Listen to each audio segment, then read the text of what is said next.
Hey, welcome to 33 Hot Rod. I'm John Amber, and today we're going to be finishing up the chassis on this Factory 5 Hot Rod kit. Today all we have left to do is put in the seats, the safety harnesses, and install the tonneau for the transmission. Now if you're enjoying our videos, make sure you hit the like button, share it with your friends, and subscribe to our channel. So we're all ready to get to work. We got a lot to do today, so let's get to it.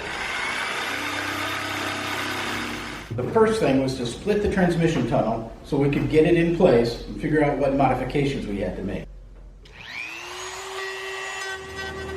Then it was a bunch of cutting and fiberglass work and puttying, and eventually we got it to fit and we got it secured in place.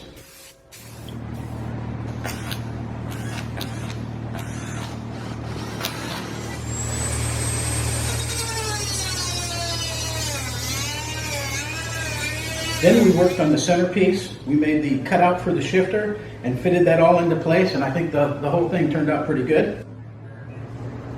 Next we put in the harnesses. That was pretty straightforward, 8 bolts and we're done. Then we moved on to the seats.